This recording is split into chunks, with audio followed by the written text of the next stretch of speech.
But this just in and of itself is, Ross's, I guess, 10 minutes of time, so to speak. And the reason why it's a big deal, aside from, preserving video games, which a lot of people may or may not consider an art form, I personally do.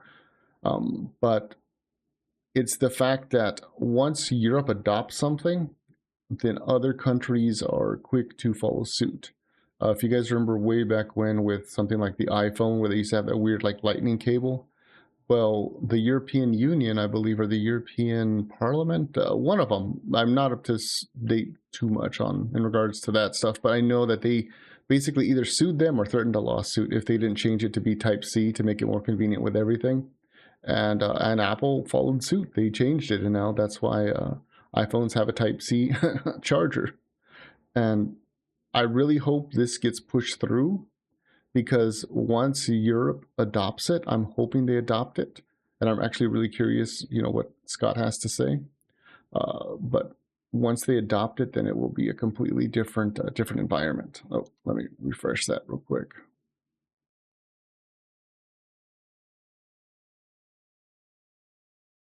There we go. All right, guys, let's give it a look-see. This one's going to be a little different because I will be pausing periodically to comment on things as they are being said, and the closed caption should be on. So let's give it a look-see or listen.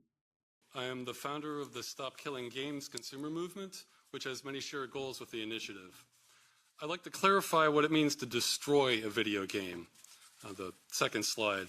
When we say a game has been destroyed, what we mean is a publisher has permanently disabled all copies of it that have been sold so no one can ever play them again.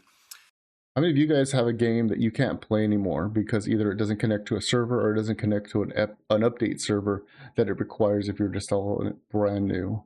I hate that shit. I have like a handful of PS3 games. I mean, I haven't played my PS3 in years, but I have a handful of PS3 games I cannot play anymore because of this shit.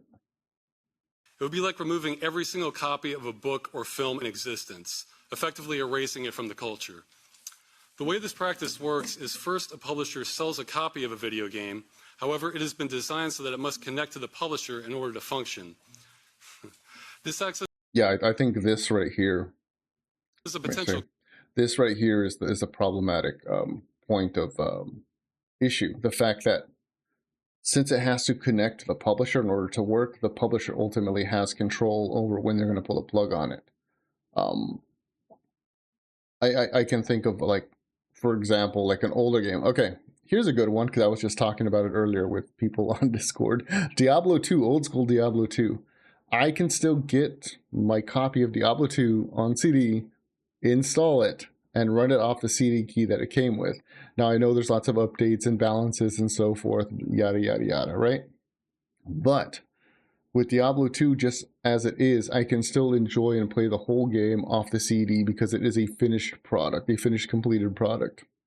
That does not need to connect to the internet, but the internet does, add fun, updates, accessibility, balances, etc., like I said earlier.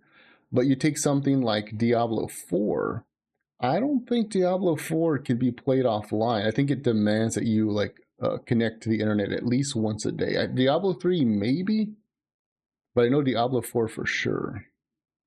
And I think this is a big issue right here. The game is designed to connect to the publisher in order to work. Kill switch. The customer is also given no information when the... Yeah, the customer will not be told when their game will stop working at the time of purchase. Which, I mean, I will play devil's advocate. I don't like to, but I'll play devil's advocate and say this is entirely subjective because they don't know how popular a game will be. But I also think as a corporation or company, what have you, they have an obligation to at least put something out there. If you're going to put a new game out and you're going to include any sort of multiplayability, or not just multiplayability, anything that's going to require you to connect to the internet, at the minimum, I would say a year of support at minimum. My perspective. I would like it to be indefinite, but it is what it is. Game will stop working, even though the publisher has decided to assume that responsibility. Then, after an undisclosed length of time, the publisher disables all existing copies of the game, but keeps the... Yeah, see, after an undisclosed length of time, the publisher disables the game for the customer, which I think is bullshit. That's my main issue. Like, I love physical media. Full transparency, I love physical media. I love having things digitally, don't misunderstand me, but you know, the fact that somebody can take something away from me just by like basically flipping a switch really rubs me the wrong way. You will own nothing and like it. Customers' money. Oh, also in regards to that, the publisher will keep all the customers' money for sales. Not just that, a lot of times they will put out a remastered or remake or HD version or what have you to try to essentially trick the customer into buying the same game again because they're like, well, don't you want to play it? Yes, but I already bought it, you fucking asshole. Publisher also enacts countermeasures to ensure repairing the game. Sorry. To ensure repairing the game is almost impossible, even for experienced software professionals. Yeah, so that's one thing that a lot of us have taken to doing, which is maybe more on the shadier side, but you know, hacking, cracking, patching, etc. And a lot of times we do this to games because how else are they going to work if the plug gets pulled on it? I mean, like people will say, well, piracy, whatever, whatever, and it's like, well, is it piracy if you don't own a game? I don't. We can ask Keen. You know, he's a pirate, right? He would be the authority on it. See, Ty said, I've seen some companies do some big sale before cutting a service and chunk of money. Yeah, exactly. Yeah, I've seen that too, especially on Steam, where there'll be a big sale for, I don't know, I'll just say Square Enix off the top of my head. There'll be like a big sale for Square Enix games, and then you go and you buy a bunch of them, and then they pull support. I even saw it recently with Fallout, with Fallout 3 and Fallout 76. I'm sorry, not 76, Fallout New Vegas being removed from listing, which was kind of annoying because then we found out later that they were releasing an HD version. And I was kind of like, wow, that's kind of like almost exactly what I said. They're trying to remove your access from playing it originally, like the way it was. And there's times when they don't tell you. Yeah, exactly. I think that's the biggest issue. From this point onward, no customer can ever run the purchase again. Besides destroying the game, this most video games can work indefinitely without publisher support. Yes, that's how games used to be. This has been a customer expectation for over 50 years. Yes, I agree with that. I'm not 50 years old, but I can say like, you know, growing up, whenever I would, you know, get something like a PS1 or PS2 game, I knew that I could put it in, play it, and it was a complete game. It might have its glitches, its bugs, its what have you, but it was still, for the most part, a complete game.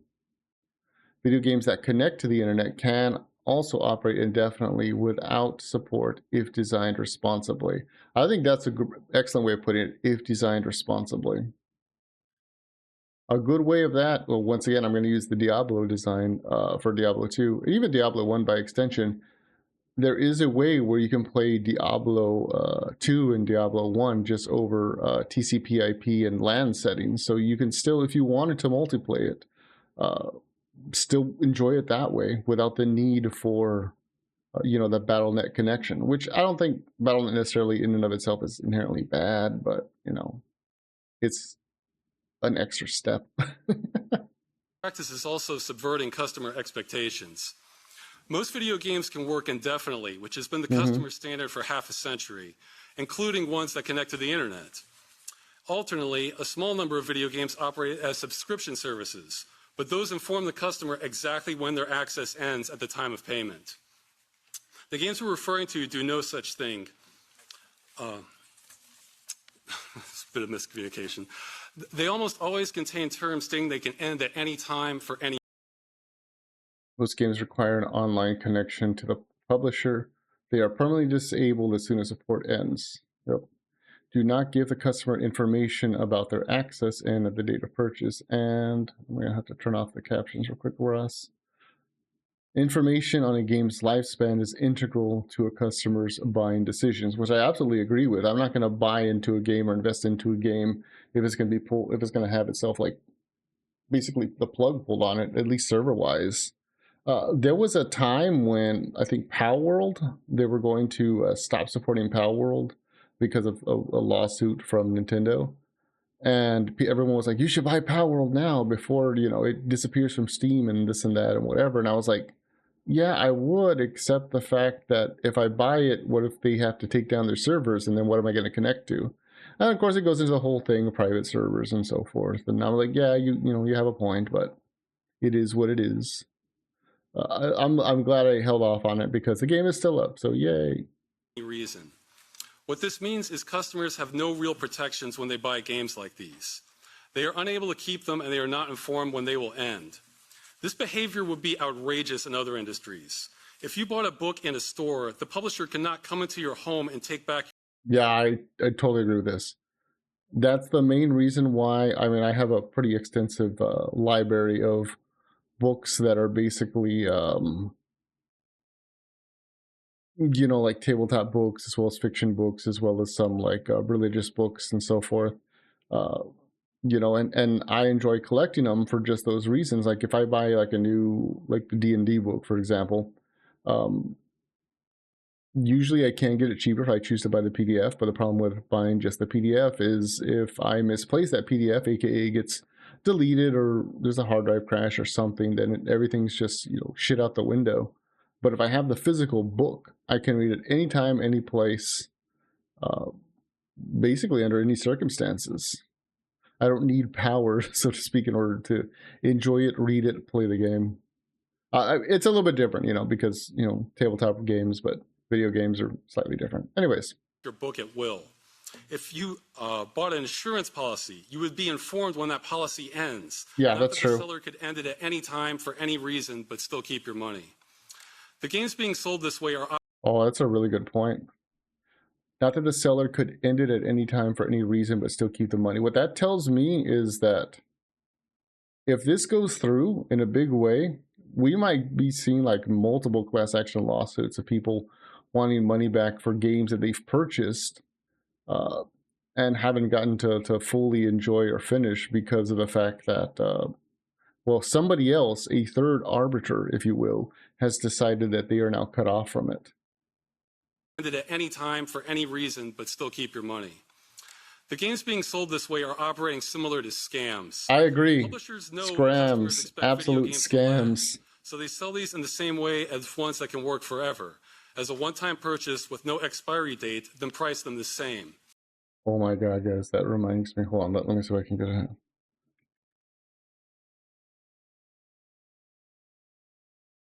I started getting like really scared about this shit when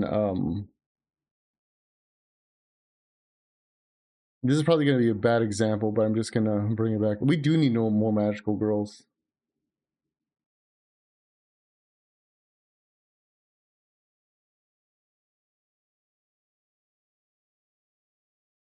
Okay, this isn't mine, but I'm just bringing it over from another panel. I started getting really concerned when I would see games like this, and this is which game, so you know it is what it is, but I've seen a number of other games where you go to the store, pay full price for a fucking game, buy a chunk of plastic with a download code, and I'm like, I didn't pay the extra money, you know, for, you know, to put this on my shelf, which I do have a nice extensive like the PS1 collection, you know, but I digress. You know, I want, if I'm going to put a game on the shelf, so to speak, I want it to have actual, you know, value to it. I want it to have the actual game in there. And, you know, seeing shit like this is just like, this isn't what I'm paying for. This isn't what I signed up for. And also, more importantly, you know, like this is a ripoff. You know, if you're selling me a purely digital product, why am I being charged for a production fee? It doesn't make sense to me. It's a pure and deliberate scam. Publishers know that if customers were informed exactly when they plan to disable their games, that would reduce sales, since the longevity of a game affects how much customers are willing to pay. I agree with that wholeheartedly. However, I do think that's a very subjective point, and I don't like having to defend anything, but I can say for the sake of argument, if I put out a game and I want to fully support and endorse, I'll say like my servers, and I'm dedicating to do it for a whole year. Well, what happens if the game dies before that year's up? Well, then I just lost money. I don't know. I just think it's a big it's a big point of concern for me. That's what I would say.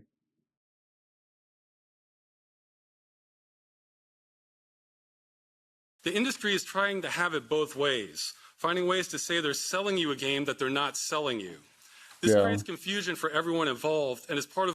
Yeah, because if they want to do it like that, that's more of a license or leasing condition. And in that case, I would say, I mean, because I have a few family members that they like lease their houses, they rent apartments, and it's like there's certain benefits to renting over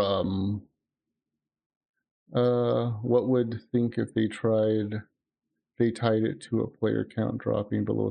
They could, but you see, it's like if you're, let's take the game like Helldivers 2. I know you guys have been playing Helldivers 2 a lot.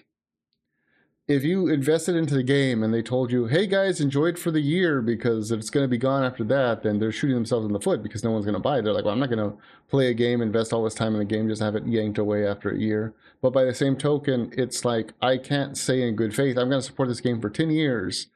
And then after, 2 years, the player base just drops off. It doesn't work that way. I mean, I do believe that something could be done where they can put something in writing where it's like if the player count drops below 1,000, then they can close the servers early as long as notifications given or something. I think that could work, but I think the better fix is for them not to have games that are completely 100% reliant solely on connectivity. Of why it's taking customers so long to get exposure on this practice. Yeah, that's true. The legality is also unsettled.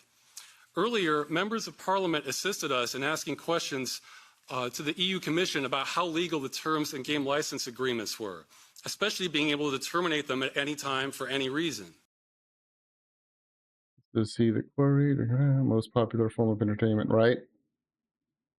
Many video games today sold require access servers. Okay, this is what was entered into the Parliament. Okay. The Commission stated Directive 93/13 EEC prohibits unfair terms causing a significant imbalance in the parties' rights and obligations to the detriment of consumers. I definitely think that it's a miracle because, Ross Scott, he doesn't live in the UK, but he was brought in to speak on it because he was the primary pusher behind this movement. He was the one that started it, got the ball rolling. And it's amazing that they're listening to him when, as far as I know, he is not a citizen of the EU by any means. I definitely prefer always having access to some level of gameplay if multiplayer is. Yeah, exactly. For example, going back to the Helldivers thing, Ty. If there was an option where you could matchmake with people on your friends list directly versus having to connect to a server. And for example, if we're playing with somebody like Dex, who just happens to live on the moon, then him living on the moon, it means like, well, guess what the trade-off is? You have to deal with his leg. But the point is, you would still be able to play together, or at least try to play together. Keyword, right? Try. Love you, Dex. Too many? Maybe. The Commission also recommended consumers file complaints with businesses across member states through the European Consumer Centers Network. In 2024, we had volunteers across the majority of EU countries submitting complaints against the French company Ubisoft for disabling the game The Crew. The responses we received... Yeah, The Crew is where that all started. That's where it all started. ...from the ECC network were extremely inconsistent. Some officials said there was nothing they could do. Others said the company was required to run the game indefinitely, which is unrealistic. Yeah, I think it's unrealistic. Stated there was no clear regulation on this practice. We were independently able to get thousands of complaints submitted to consumer agencies in France and Germany, but there still has been no decision on them on the legality either. To the best of our knowledge, no one in the EU has ever been compensated for this and hundreds of other titles.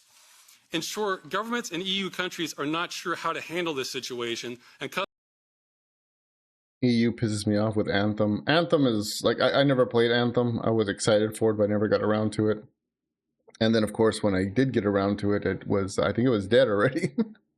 But EA in general pisses me off for no other reason than they basically ruined Dragon Age. They ruined freaking, what's it called? Mass Effect. I still want to go back. Maybe I'll stream those games one of these days, because I love the series before their recent incarnations. Actually, scratch that. I did like Andromeda. I thought that was a good, a different angle to take Mass Effect. It wasn't my Mass Effect, but I did like it. But it was by no means a Veilguard. Veilguard was shit. I got an ad at the beginning of you mentioning Anthem. I just said that Anthem was something that I never really got to enjoy myself. It was on my list to enjoy, and when I got around to it, I think it was already dead, or at least the servers were dead. Customers are overwhelmingly not being compensated for the loss of their purchases. It is an ideal situation for clear regulation. This is not a new practice. It started approximately 2005 and began negatively impacting customers for them around 2010 onward. However, it often affects the minority of customers whose complaints can get lost in the system. It wasn't until a large case affecting millions that any attempts to get government attention were possible, and there still is no answer. The EU Commission says this must be handled on a case-by-case basis, but this practice is extremely widespread. Future slides. We have formed an amateur study examining over 1,100 video games that require a connection to the publisher. Games with multiplayer modes. 4.6 publishers let you keep the game or let you keep their games. 95% of publishers disable customer games with any sort of multiplayer mode. That's ridiculous. Welcome back, Ty. Full games only 6.5% of publishers let you keep their game, and 93.5% disable the customer's game. Jeez. I assume for full games only, they're referring to like single player style games. And if only 6.5. See, this is what hesitates me a lot with something like Dragon Age, which I had mentioned earlier, because I do like that series. But every time I want to play Dragon Age, regardless of whether it's Dragon Age 1, 2, Inquisition, and God forbid Veilguard for some reason, it does ask me to check my connection to things. And it's like, I don't know, man. I just worry about the day those servers go offline and if that's how that's going to affect things. The majority of these have been deliberately disabled by the publisher, with many of the rest still at risk of being destroyed. Under the strictest interpretation of what it means to disable a game, the study found that out of over 400 titles, publishers disable a customer's purchase 93.5% of the time with any support. This business practice is responsible for more destruction to the media. That's basically like somebody walking into your house and grabbing a handful of games, telling you that's all you get, and then walking out with the rest. Than anything else by an enormous margin. There is also a strong correlation between this practice and chances are they're probably not going to be the games you like.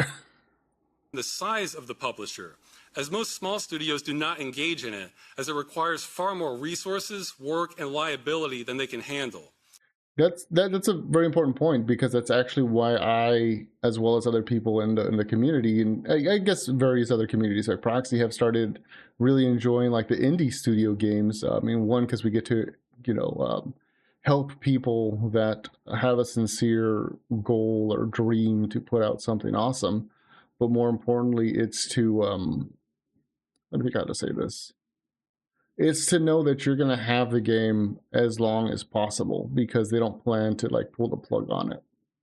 And that includes like weird games like Schedule 1 and Peak and so forth, because I mean, like, I think we can play those directly. Like I can connect directly to my friends and we can play that. Same with Repo, Among Us by extension. I think we can connect like locally. So I don't know. It's just, this disgusts me. So even though this impacts a minority of games, it disproportionately affects customers due to the scale of the largest offenders. From sales figures, it impacts tens of millions of customers, minimum in the EU. This impacts developers as well. This may seem obvious, but based on interviews and feedback, we found the majority of game developers do not support having games they've worked on destroyed. They can spend... Yeah, I can totally agree with that. Another problem is gacha games. Any gacha game should be released with content and character, so people play after investment. Yeah, I can agree with that. And that's because I don't like gacha games, but there are a few that I do play. Like Nikkei is one, Azure Lane's another one, and Lost Sword is another one as well. Um, People can say, "Oh, well, those are Gunner games." Well, whatever. To each their own. But uh, it is always concerning when you invest a lot of money into a game that is a gacha game, and they kind of like pull the rug out from under you, and they're like, "Aha, we're shutting down, and all your money." So long, sucker.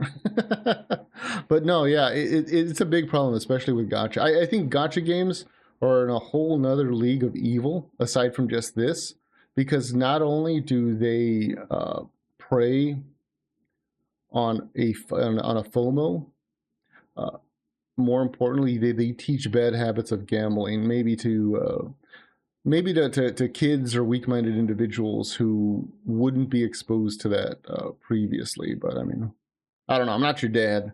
You do what you want with your money. Years of their lives creating them, but they are often not the ones making these business decisions, and sometimes even sign non-disclosure agreements so they cannot voice their opinion on the matter. The main point I hope that does not get lost in this hearing is this initiative welcomes any solution that will solve the problem of video games being destroyed on this scale. We want this to be as easy and as practical as possible for all parties involved, and are very open to how that is achieved. We are not even asking publishers to change their business or monetization models, only that once they end support, they do so in a responsible way. Yeah, I think that's a great idea. Like, however they decide to do it, I right away what comes to my mind is patch deployment. Anyone who's worked in sort of IT knows what, that you always deploy on a, what's the expression, never deploy on a on a Friday, otherwise you're gonna have a bad weekend. Not only do I dislike gacha systems, but I also not a fan of season passes for the same FOMO reason. Yeah, season passes are different. I think, for example, like Where Winds Meet is a nice little medium for no other reason than there is a free pass, and you'll still get pretty much the same things. You don't really feel like you're losing out.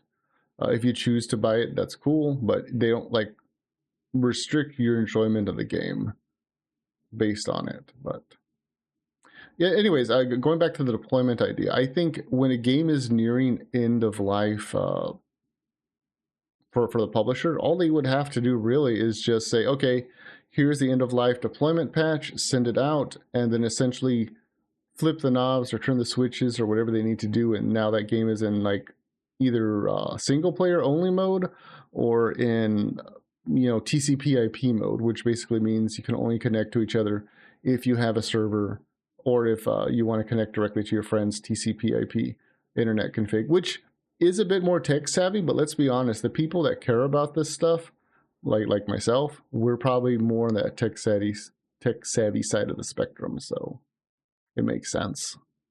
Our only goal is to prohibit this destructive practice and thus obtain basic protections for consumers and the medium as a whole. I'd like to add a little bit on the economic aspect. Again, when planned for from the beginning, the cost can be very small. It's mostly about when it's undoing that's more of a cost related. Earlier the game Concord was mentioned. That's oh my God, Concord! Because it's publicly stated that. Okay, yeah, say what you will about Concord, right? Let's all admit it was a dumpster fire. However, you know how much like ridiculous, stupid fun it would be to go like full retard for an evening and say, hey guys, let's all just jump on Concord and we'll just like, make fun of it and, dick around. And I think that would be a hilarious thing to do, but now we can't do that because, there's no servers. Which I don't want this to be interpreted as like, oh, well, it's because you didn't support Concord. Of course I wouldn't support Concord. That game was fucking abysmal. Just design-wise. I don't care how good of a shooter it was, or hero shooter it was fucking abysmal. At least 370 million euros were spent developing that game, and it did not include an end-of-life plan like what we're seeking. Most of the cost for developing games tends to come from other areas like art assets or marketing. Mm-hmm. This is just one element out of hundreds that already go into making a game. The other thing is sometimes industry costs or estimates of how much this would cost can be faulty. Yeah, of course they're faulty. Expecting the game they were asking for to have every last feature it did while it was being supported.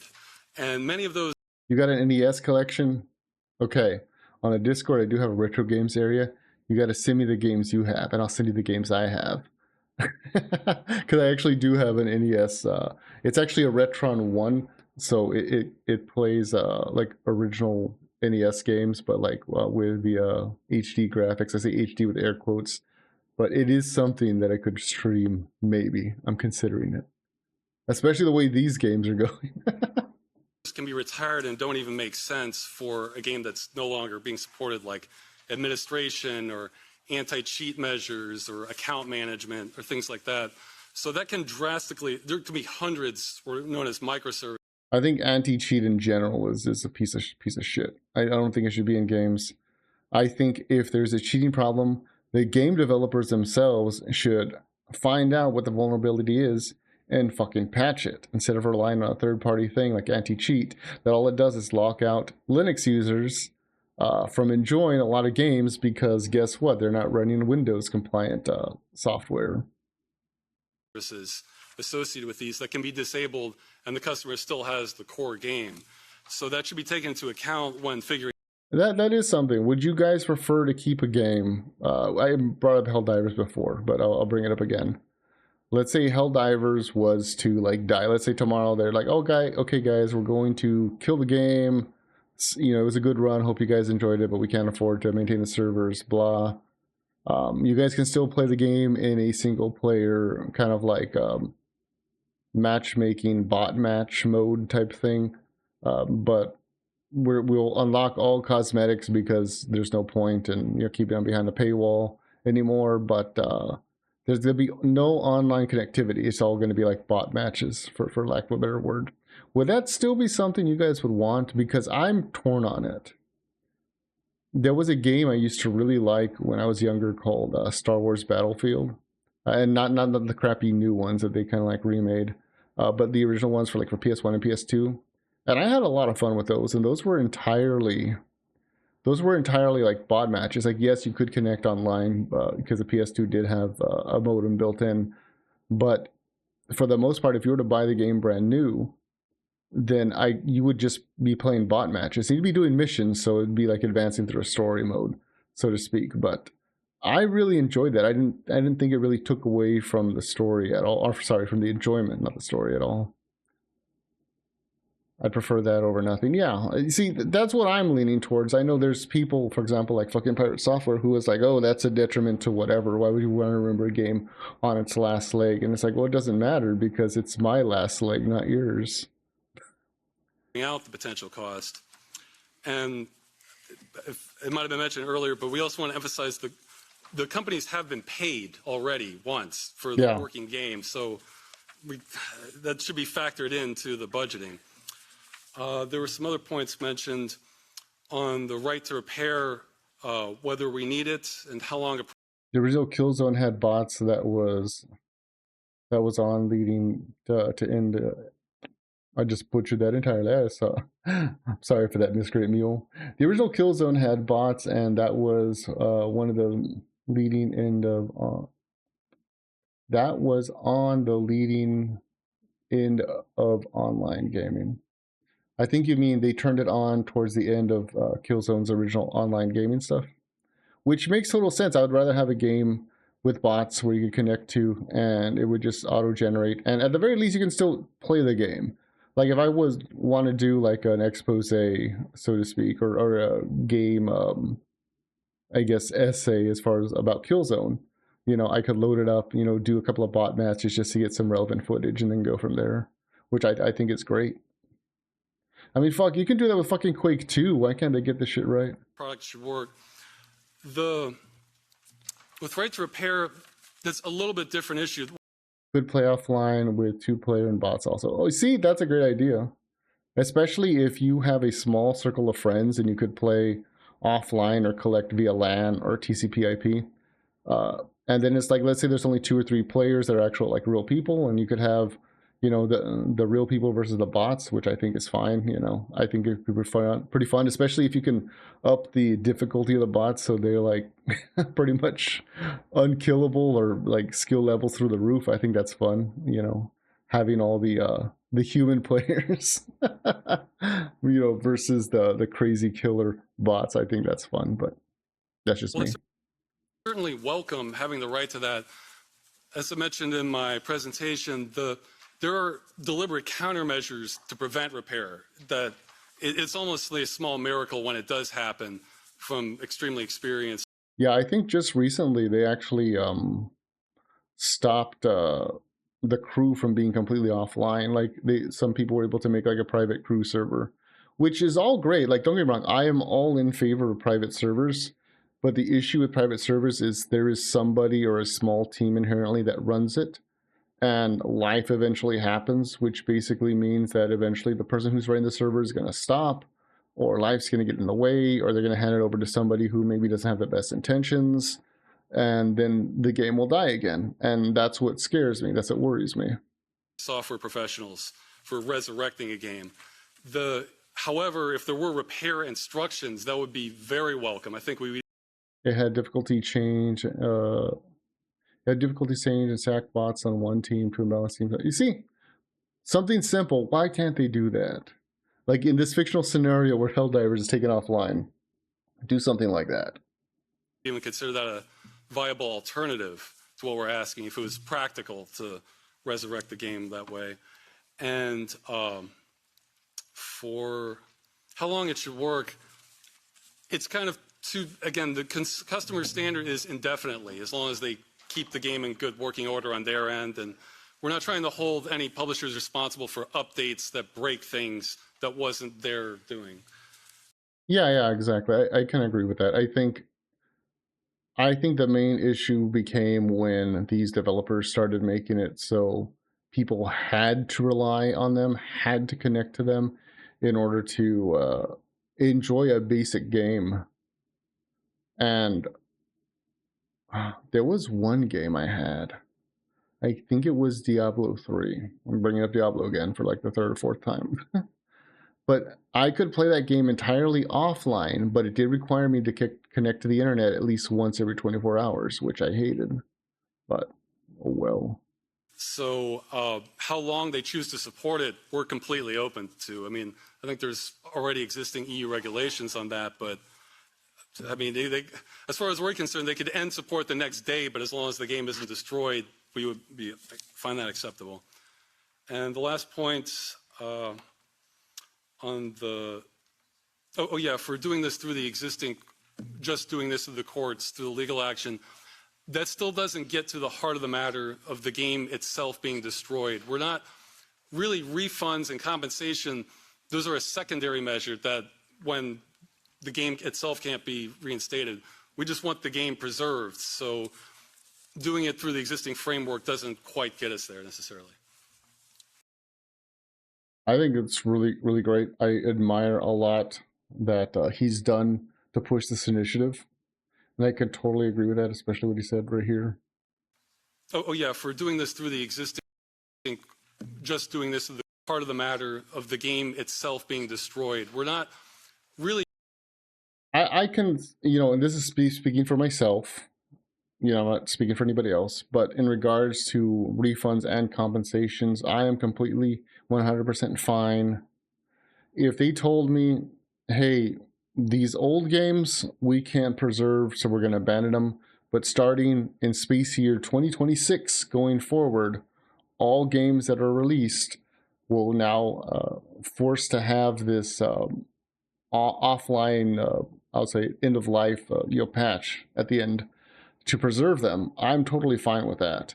I mean, is it going to suck to lose some stuff? Yes, but once again, that's where community stuff comes in, because I think it's easier for us as a community to find, like, for example, hey, these 20 years worth of games, let's work to preserve these before they go down entirely, than to have to do that indefinitely for like games that just come out and come out and come out. It's ridiculous. I think I'm fine if they draw a line in the sand. They're like, okay, we have to do this starting now and then going forward. We can't like retroactively look back. I mean, I was watching an interview with Tim Kaine a while back where he worked on the original Fallout. And when he left Interplay, they told him, well, you have to destroy your copy of the, of the master code, the master file. The source code. There we go. So he deleted it. Well, then years later they came crawling. They're like, "Hey, Tim, do you have a copy of that source code?" And he's like, "No, you told me to delete it." And it's kind of a very similar situation, because it's like, if a company has a game franchise that's older and they've already kind of cut, support for it, and then they suddenly have to go back to try to implement that support, it's kind of like, well, do they even have the source code anymore? Usually get a full game working. Yeah, exactly. That's kind of like the intention that I'm kind of going for. I think they should just sell fucking completed games. Like, I don't know why they don't. Like, a good example, the original Fallout 4, when Fallout 4 came out originally, it came with a day one patch, but if for whatever reason you could not get that day one patch, you could still technically play the game, but it was so buggy, I think. You could only complete it, I think, with the railroad quest line, not with any of the other, like, factions, because it was just that fucking broken without that day one patch. Which, that's a whole other issue. Day one patches are a whole other issue that pissed me off. But yeah, this is a great video, guys. I will definitely share this with you. There is a longer 40-minute version of it where he talks in depth as far as, I'm sorry, not just Scott, everybody else talks about, like, basically this bullshit that's going on. And I think it's important. I think it's something to think on, because it affects all of us, regardless of whether we like it or not.